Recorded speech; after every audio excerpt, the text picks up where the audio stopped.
এটা এটা সুপারিশ, এরপরে একটা উপদেষ্টা পরিষদে এটা গৃহীত হতে হবে, তারপর এটা নামগুলো প্রকাশ করা হতে হবে।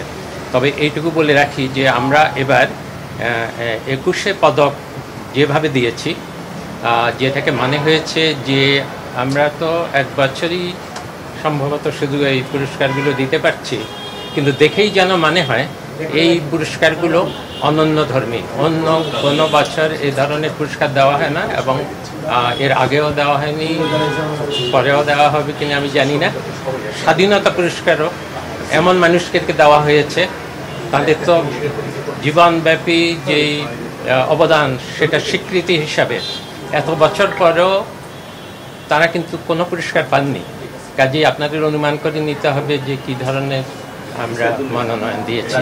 কিন্তু এই এই এই না, এটা চূড়ান্ত হয়নি, এটা সুপারিশ, এটা উপদেষ্টা পরিষদে গৃহীত না হওয়া পর্যন্ত নামগুলো প্রকাশ করা। মনোনয়নের আগে কোন বিষয়টা বিবেচনা করেছে?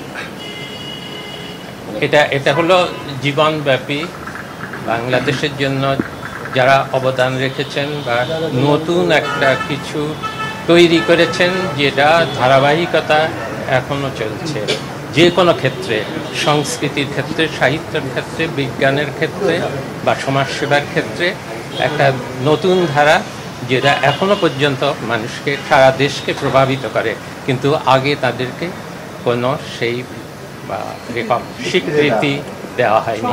ভিশনের ফুলঝুরি মেগা অফারে ফ্রিজ কিনলেই পাচ্ছেন 16 পিসের আকর্ষণীয় গিফট বক্স একদম ফ্রি।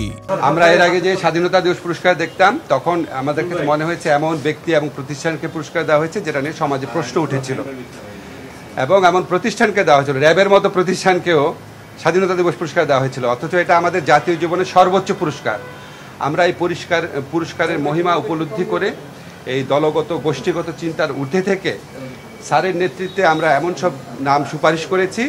আপনারা 21 পুরস্কারে দেখে আপনারা খুশি হয়েছিলেন, এই পুরস্কার দেখেও আপনারা আরও খুশি হবেন, এবং আপনারা মনে হবে যে পুরস্কার দিতে পেরে আমরা নিজেরা ধন্য হয়েছি। ধন্যবাদ। সংখ্যাটা কি বলা যাবে? সংখ্যাটা বলা যাবে? অল্প সংখ্যা, শুধু